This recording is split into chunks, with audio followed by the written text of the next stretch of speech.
Hello, everybody. Welcome back to the Forgotten Horror Channel, the Forgotten Horror Podcast. I'm Davey, and as always, I've got my good friend, my horror hombre, Carlos, Eastwood for Life fan. How are you doing, Carlos? Yeah, I'm good. Looking forward to doing this episode because it's a much loved classic that kind of gets a little bit forgotten nowadays. Yeah. Absolutely. I mean, we were debating about this one for a while, weren't we? We were saying for a while, well, what's not been done for a while? And then you're into your anniversary editions, aren't you? So this is going to be 50 years. Yeah. 50 years this year, Carrie. Wow. Yeah, I mean, there's plenty of 70s flavour in this one, with the music and the flares and the big hair. I think we all had that big hair back in the day, didn't we, Carlos? Yeah. Once upon a time. Oh, those days are well and truly gone. Yeah, they're gone. No, but seriously though, this film though, like you say, we've recently rewatched it, and our opinions have changed over the course of the last couple of years. For anybody who's not seen Carrie, 1976 original, it follows a very troubled, abused teenage girl. She discovers that she has telekinetic powers, and she learns to accept that. But to be honest, she's just having a horrendous life, isn't she, Carlos? Yeah, I mean, there are some pretty uncomfortable scenes. I mean, obviously she's getting bullied. They're taking the mick out of her at school, and it's quite uncomfortable to watch. Seeing somebody getting bullied on screen, and I think everybody who's had a memory in school, college, or university, or whatever, there's always bullies out there. But when you see it on screen, I mean, it's a big part of the storyline. Of course, it is. The way she turns, and I mean, Brian De Palma was kind of pushing out the limits with this storyline for sure. This was Brian De Palma's first feature film. This one, I think he was, because he's gone on to direct some classic films, but this was his opening. He come at this with like a no nonsense approach, though, didn't he? The opening scene, scenes when it comes on with the credits and that, where she's in the shower and for a boy of like 8 or 9 when I first watched it, I mean, I was like, oh, okay. It was like full frontal nudity from the get-go, and I was like, what on earth? Like, my sister's 6 years older than me, so I was watching it with her and her friends, and I was just sat there thinking, oh, you know what I mean?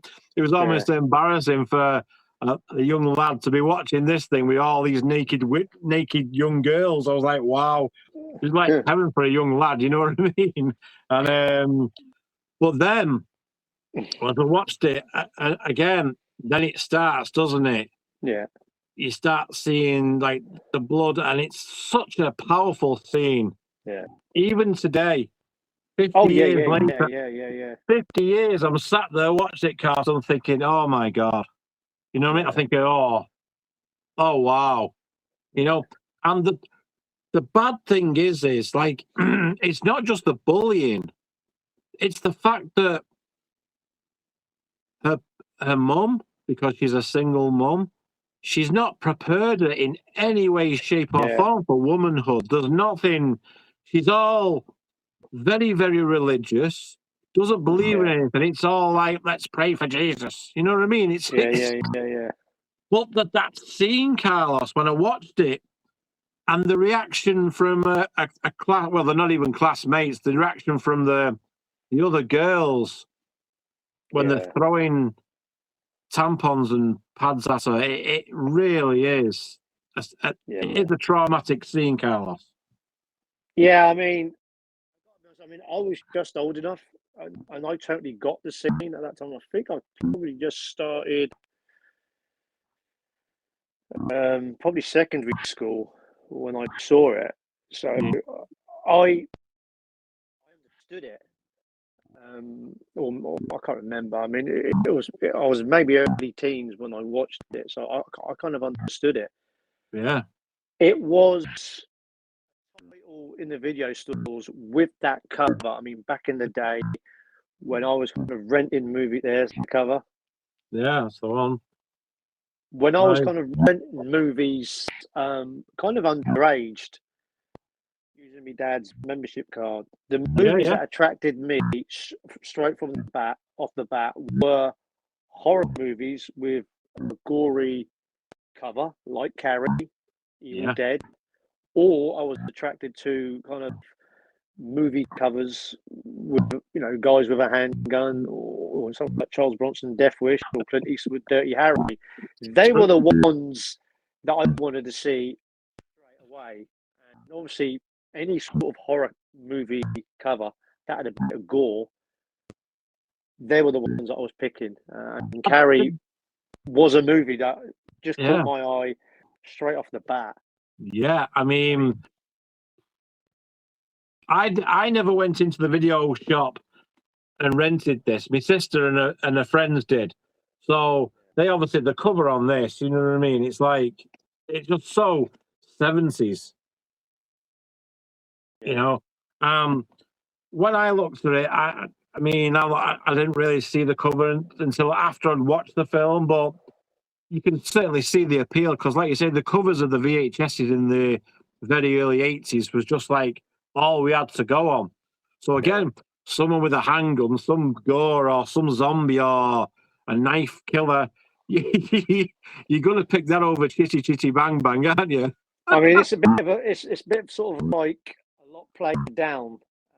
Obviously, this is the Blu-ray Arrow collector's edition. Obviously, you don't see the blood, so obviously they've dialed it right back. But it was different in sort of our age when we was horroring these movies, and you know, I was surprised that it never got trimmed by the BBF, especially when the Nasty Act come out in '83. I'm surprised it never got trimmed or cautioned because it is quite a visceral scene, that opening scene.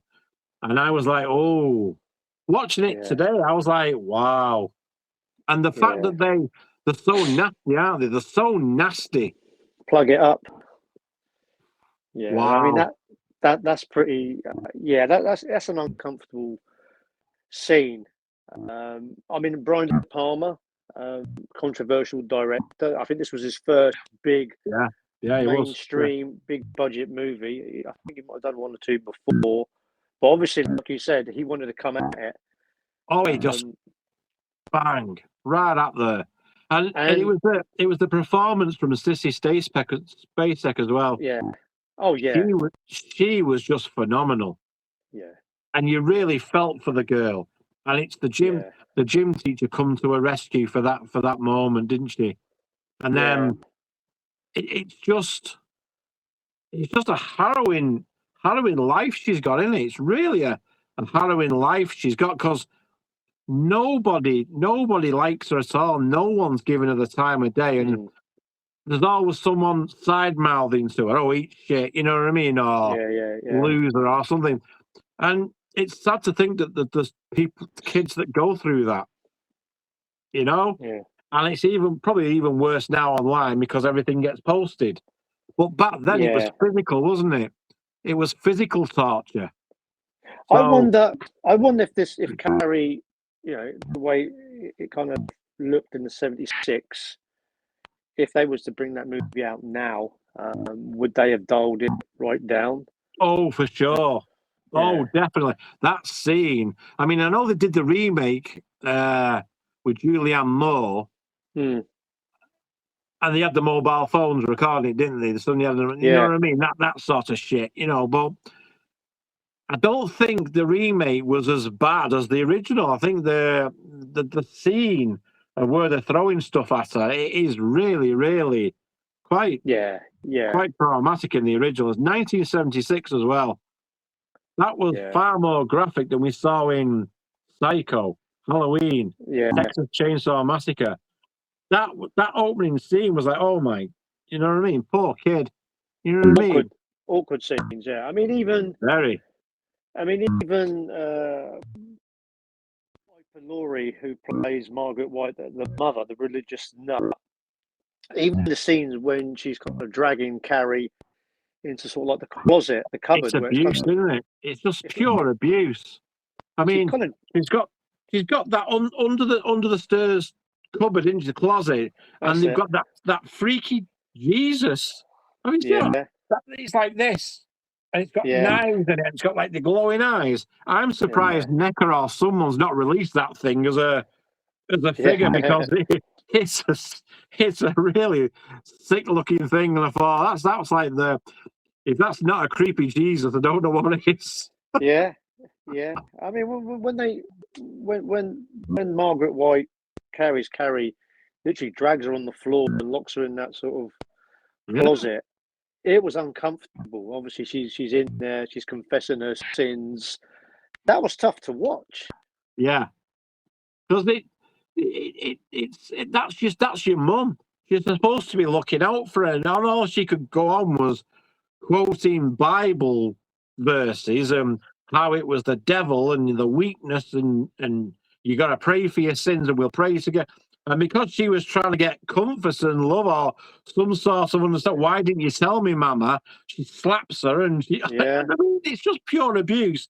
Then, like you said, she drags her along the floor, screaming, your child, throws her into a closet, locks the door. It's total darkness apart from this creepy, bloody Jesus.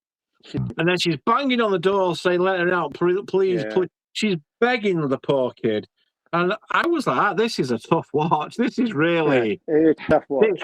I mean, being a dad of a daughter, holy hell. You know what I mean? It really plays your mind. I thought, oh, gee whiz. You know what I mean? It's like, shit. And then she calms down, she lights the candle, and then you see the creepy bloody Jesus and the Bibles and the quotes and it's just like, she's a wrong and the mum, isn't she? She's a complete wrong one, isn't she? She's a fantastic actress. I mean, I always remember her. She was in the movie with Paul Newman back in the 60s, and that's the only movie that I remember of her. Obviously, Sissy Spacek, fantastic actress. I mean, she's been nominated for an Academy Award quite a few times. And I forgot how good the performances were because obviously, so strong.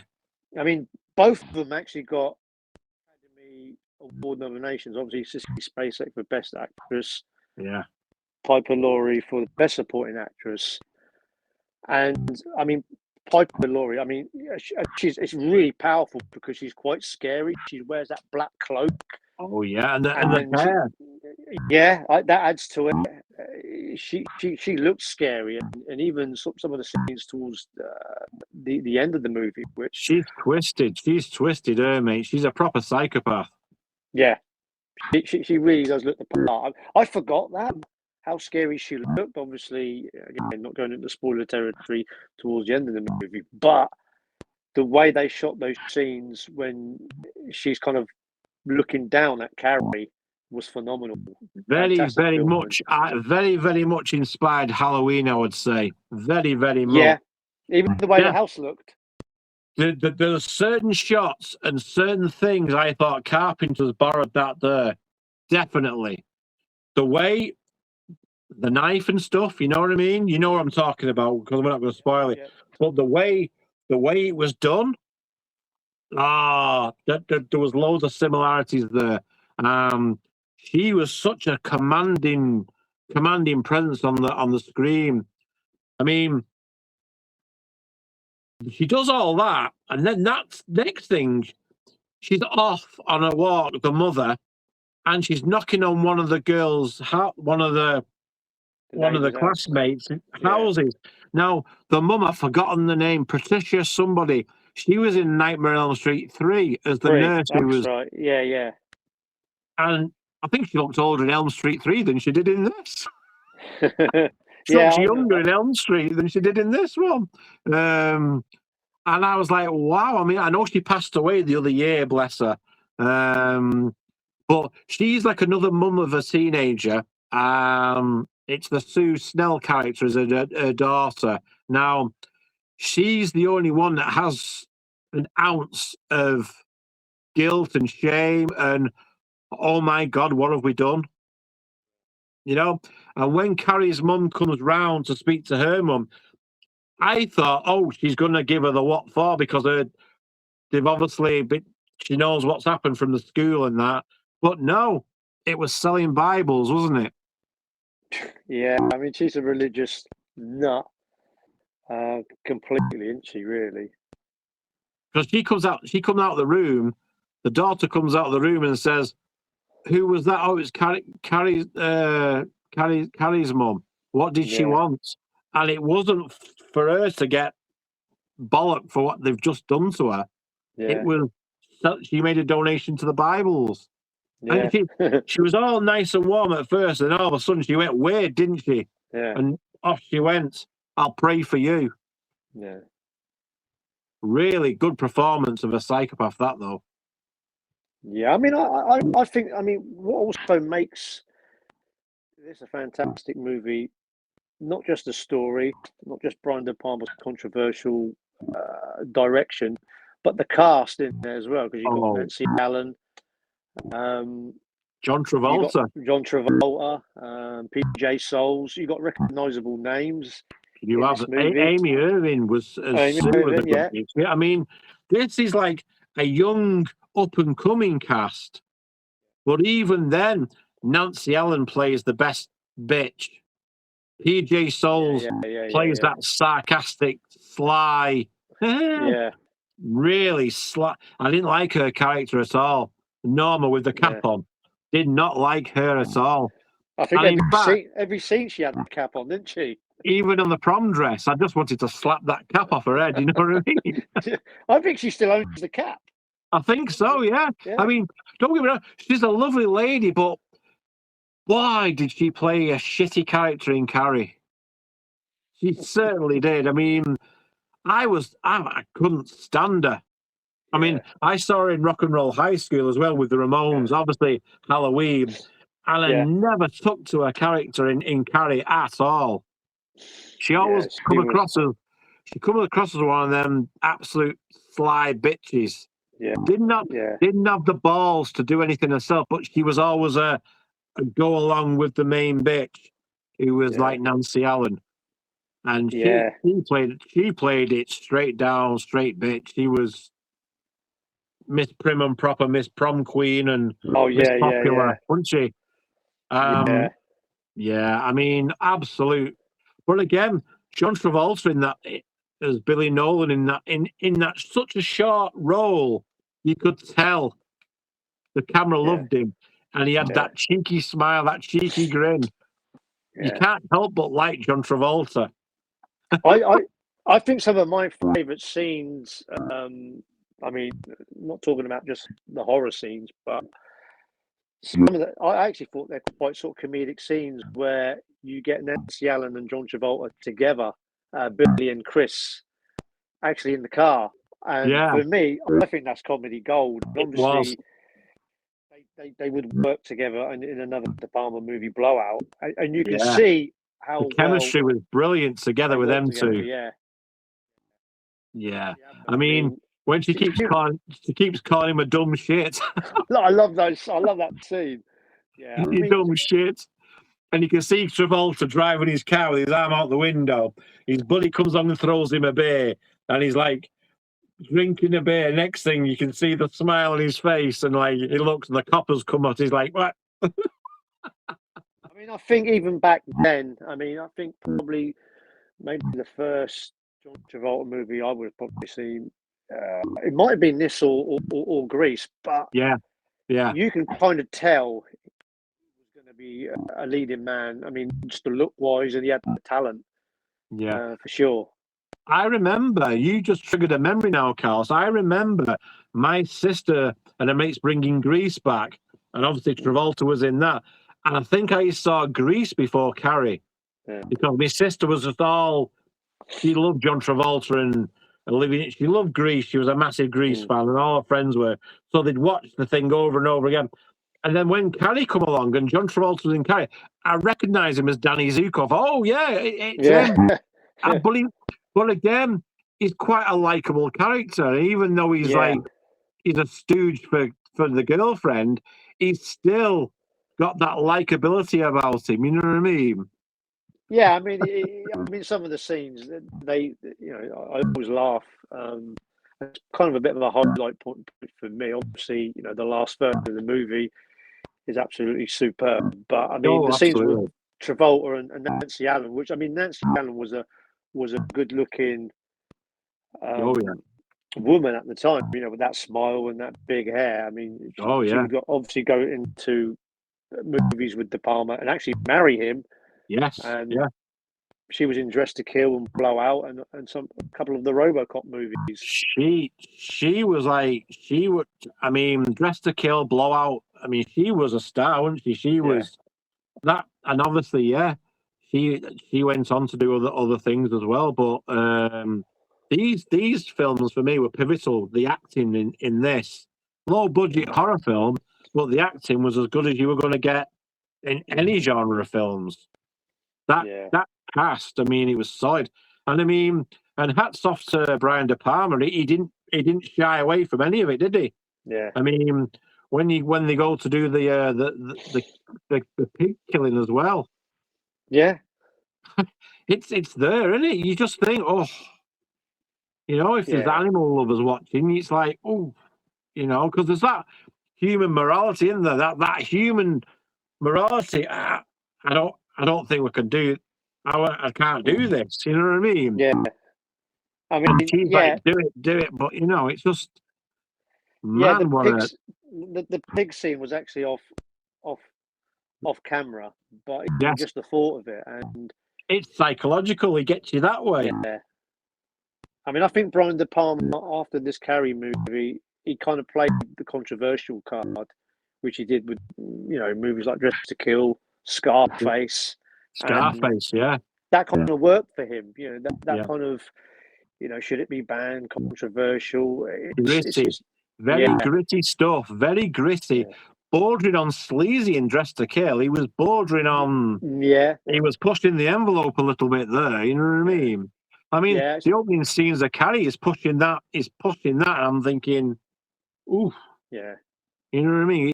It's an uncomfortable situation, but I liked as it was going on. Carrie seemed to get a knowledge of this power that she's got, and she was reading about it and researching it. So she knew that this was, this was happening, and she could do things. And again, she was trying to explain to her mother that she's got this power, and it was the devil's work. That's it. But we find out that the dad had it. We find out that the dad who'd run off, and she was saying, the devil will come from him. And Carrie's like, when she gets a bit more confident, she says, no, Mama, everybody knows he ran off with somebody else. Yeah. Oh, but I like the fact that Carrie's getting a little bit of confidence. Yeah. And especially when William Katt's character, Tommy Ross. Tommy asked her to the prom. And he's got some amazing hair, hasn't he? William Katt. He was the greatest American hero back in the day. Do you remember that one? Every now and again, they put these American TV shows on, and Greatest American Hero was on a Saturday morning, and William Katt with a big blonde mane of hair. And I always remembered him from that. I saw him first in Carrie, but then the Greatest American Hero. He always comes across as a likable character, even in Carrie. At first, he comes across as you can see that he's like a bit cheeky, and he's like one of the crowd. Yeah. But you can see that underneath it, he is a good guy. He is a good guy. Actually, he's not an arsehole, really, is he? He's just he's popular. Tommy, I think he does warm to her, and obviously, he tries to help Carrie come out of her shell a little bit. He does. And even when the big iconic scene happens, even he's quite shocked. Oh, he's not impressed, is he? He's not. He shows how disgusted he is, and he's screaming at people and that, and he's like, you can tell he's not in on it, and Carrie knew he's not in on it. You know what I mean? And because Sue's trying to warn, but the scene that I like most is when he asks her to dance. Yeah. And she said, I can't dance. He says, okay. And he's having a dance with her. And the fact that he's talking to her and he's saying, you're here, he said, and I'm having a great time. You're having a great time. And this is good. This is great. Yeah. I'm having a great time. I really am. And you can see the smile. And he genuinely likes her. And he's got to know her a little bit. You know what I mean? Mm. And then one of their other friends who's not a bitch, asking her, telling her she looks lovely in her dress. Where did you get your dress? And she said, oh, I made it. And she's like, you made it? You know what I mean? And that was really going really well for her. I thought, well, that was nice. You know what I mean? Yeah. And again, it was the supporting cast, their performances that elevated that performance. You know what I mean? And William Catt was top notch.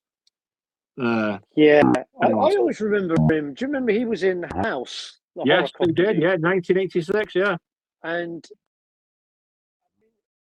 I think when the audition for Carrie was going on, the audition for Star Wars was going on. So a lot of these actors and actresses were going for both movies. And I think William Catt said he tried to get the Luke Skywalker role.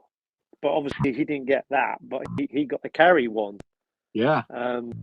Amy Irving tried to go for the Princess Leia role. So a lot of that gets mentioned on this special edition in some of the features.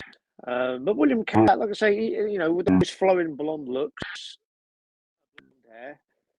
you could see why he would be a popular sort of guy. Definitely. He was a good-looking kid, wasn't he? But again, he was a great actor. There was something likable about him. Just like the camera, like John Travolta's performance, William Catt was right there. And I thought to myself, no, because my sister said to me, John Travolta should have been the lead. And I thought, he could have been the lead. Could have been. He could have been another Danny Zuko in Carrie. Yeah. It would have been too similar. But I thought, no, I think they made the right call with William Catt because he was blonde against type. Yeah. He did have some good acting chops on him, and that's what sells this film.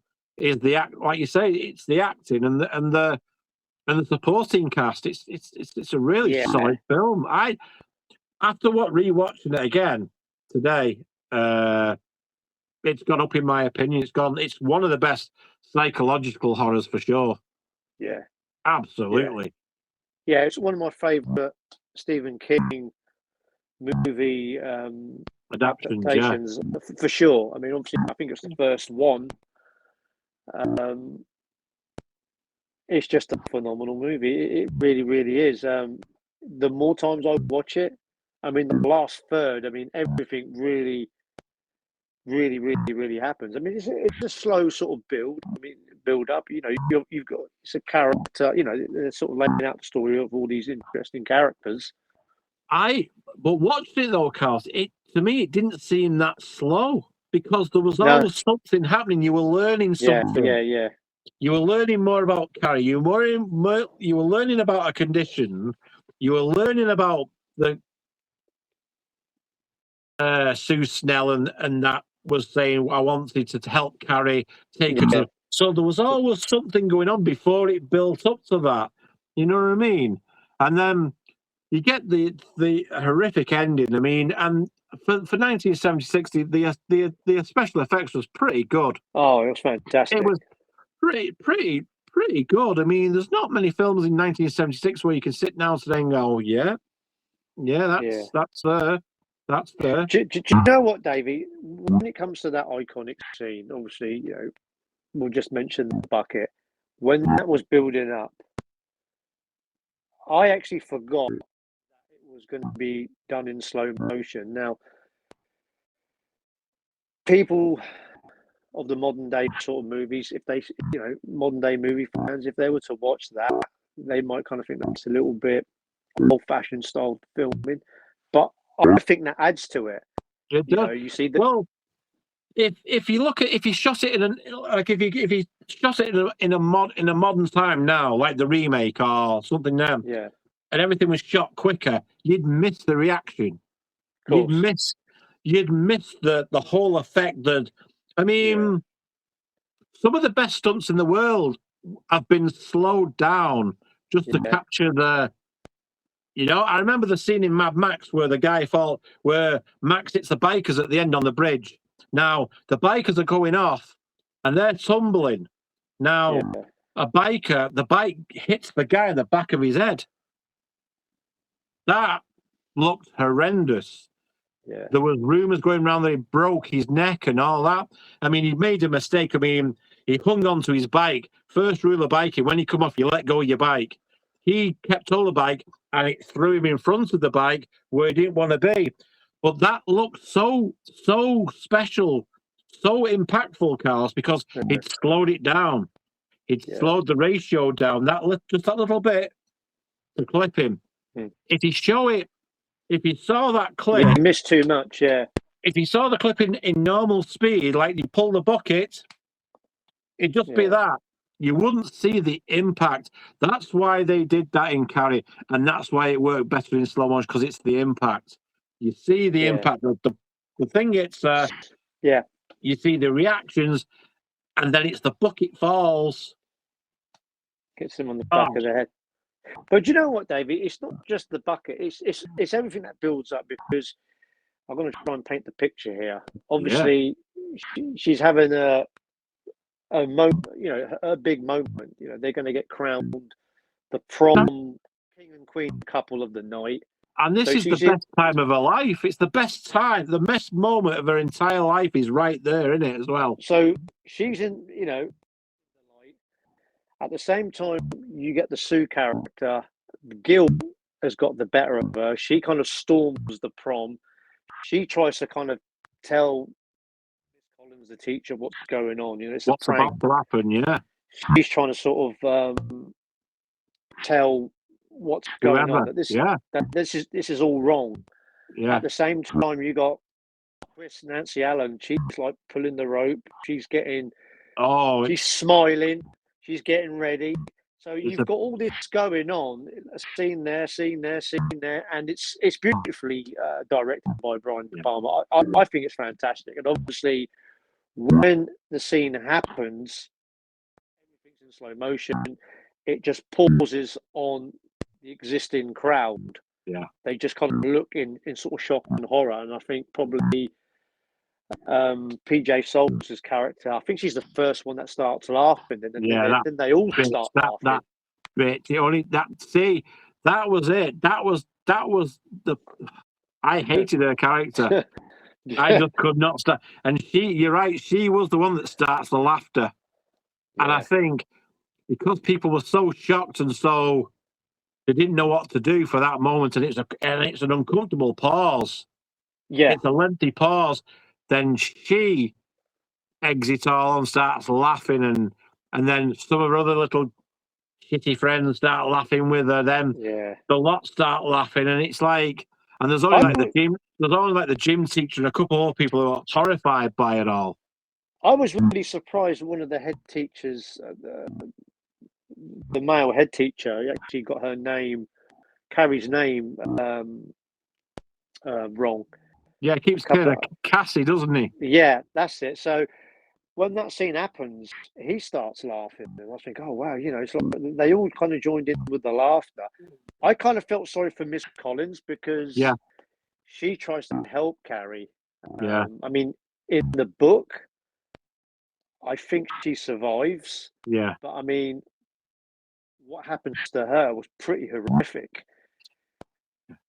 Yeah, I mean that scene. Yeah, she did not deserve that, because she was the one that was helping her all along. You know what I mean? Because she comes on stage to try and check on Tommy, who's obviously perished at the hands of the bucket because the bucket brained him. You know what I mean? So I mean, you thought that her would have protected him, wouldn't you?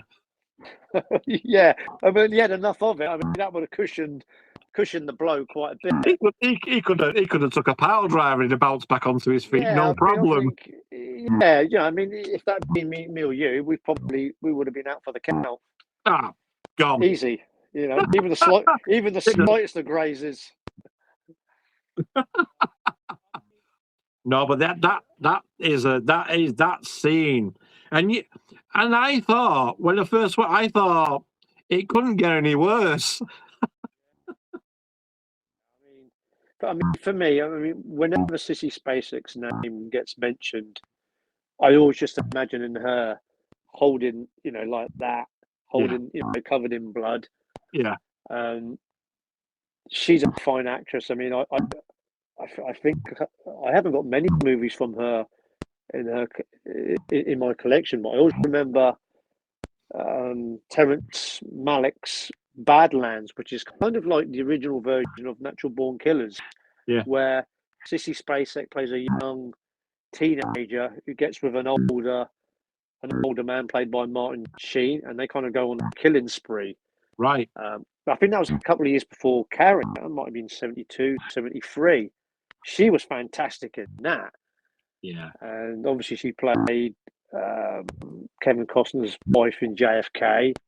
Another fantastic. I think I'm pretty sure she was nominated for an Oscar. I think she did win an Academy Award. I mean, she's a fantastic actress. I mean, she's a good singer as well, isn't she? She's a singer as well, isn't she? She's. Jake, the bit that gets me is when powers are like full flowing, and the way she stands there with her eyes open, and she's kind of walking through the school in like a slow walk with her eyes. She's making an action here, she's making an action there, she's making things happen. Yeah, I thought that was just fantastic. The way she done that. I mean, I think Brian De Palma was actually saying for her to open her eyes even bigger because it made her as look wide as possible. Yeah, it just made her look really, really scary. Yeah, I mean, and you thought I was thinking, it just couldn't get any worse for the poor girl. Then she gets home. Oh, yeah, and it's not even you have that such a powerful scene, and you think it's all over. She gets home, and she has a bath, and she cleans herself up, and she's heartbroken. God love her, you know what I mean? Yeah. And then there's the mother. Yeah. And that's the scenes where you really see how unhinged. Yeah, that performance as well. I thought she was fantastic. She looked really, really scary. Like I say, with that hair, she wears that black cloak. The eyes, and at the end as well, where she's got at the end, and she's gone. I love the effects in what happened to Margaret White. Again, I'm not going to go into sort of spoiler territory. Yeah. I thought that was beautifully shot. I mean, I did watch 2013 remake, and I actually didn't mind it, but until it came up to that iconic moment in the movie, then it just went full blown CGI, and I just didn't like what I saw. Yeah. The first 45 minutes, an hour of it, I actually didn't mind. It wasn't fantastic, but it was watchable. Yeah. But the supernatural powers, they were really overdone with the CGI. It just made it look too OTT for me. Yeah. Yeah, absolutely. But the way they done it in the 1976 version was just superb. Obviously, the car scene again, which I'm not going to go into spoiler territory, that was fantastically shot as well. Yeah. All I'm going to say, to end this, is just like the creepy Jesus makes another showing. Yeah, he's always in the background in the house. And it's so symbolic, isn't it, at the end with the mother? And it's so frightening how the mother resembles the freaky Jesus. Yeah, I mean, even the bit where she said that she was conceived that the father was drunk, and she kind of sort of said it was a sin, but then she kind of confesses that she actually liked She it. liked it, yeah. Yeah, And she could have given her away. It's twisted shit, mate. Twisted shit. Yeah, I mean, it's rare. I think when you get like two powerful performances from two actresses to get Academy Award nominated, that doesn't normally happen in horror movies. But No. wow, I mean, they were both fantastic. They were, exceptional. They really were. And like I say, that last third of the movie, it's such a iconic horror scene for me. It really did amp it up, and I mean, and it doesn't let up once it starts. It doesn't really let up because you think it's over. She goes home and deals with the mother, and then that happens. It's like such a real tragic ending, really, isn't it? It's a real tragic. But I mean, yeah, how would you rate this, Carlos? How would you rate this one? Oh, it's. I mean, if you're going to watch any Stephen King movies on screen, I mean, this one. I mean, I love Christine. I love Misery, but Carrie is kind of the one that really got Stephen King's novels onto the screen. Obviously, The Shining. I think Stephen King actually he liked the movie, had a good reception for it. We all know that The Shining, he was never happy with Stanley Kubrick's version. That's been well documented. But this was pretty much a solid adaptation, wasn't it? Minor details, but get changed, yeah. But it was straightforward, straight gung-ho approach, and come out all the better for it, I think. Yeah, I mean, the movie's got everything. The great cast, horrific scenes. I think the music is perfect for the setting. The music reminded a little bit of Psycho. There was a little bit, yeah. There's a little bit of that wee. Yeah. I thought, okay. The Palma's always known to be a big Hitchcock fan, and that was a homage, wasn't it? It was actually because it was like those little bits are recognizable. So if you've obviously watched Psycho, you'll hear little bits which is used, and you go, yeah, but it amplifies the scenes. He uses the score to amplify the scene. So yeah. I got to say one thing. I'll say one thing, David. That obviously the ending. I remember when I first time watched the big ending, which I'm not going to give away. I literally jumped out of my chair, got my feet off the sofa, because that was a fantastic jump scare. It really was. It's a scene as well, and it's not just the jump scare; it's the prolonged scene of it as well. Because you're seeing quite a lot of trauma there as well, which is like, it's not just a quick cutaway, is it? I've always rated De Palma as the director. I mean, absolutely controversial as he is, I just kind of like that sort of style. Fantastic. I mean, most of his big hits and his known movies I've got in my collection. Yeah. Because I kind of like that kind of edgy style sort of films where he, as a director, he doesn't back off with controversial scenes. I like that. I like that.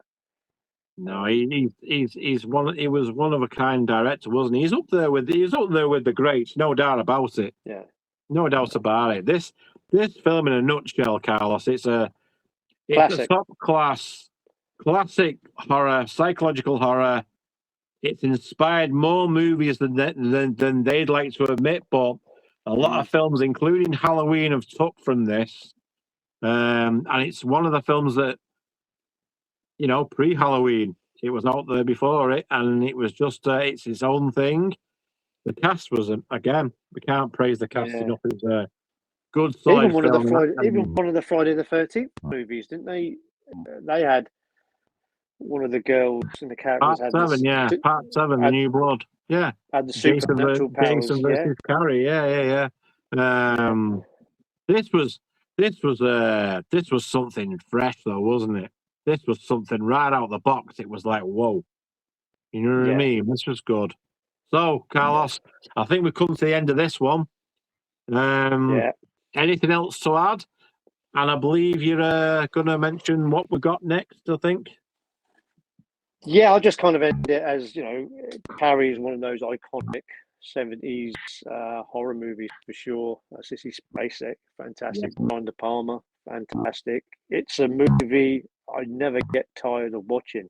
No. Phenomenal movie. And as Davey mentioned earlier, 50 years, 50th anniversary. It's like, wow. And all the stars in this movie, kind of their careers escalated. Sissy Spacek, Nancy Allen, John Travolta.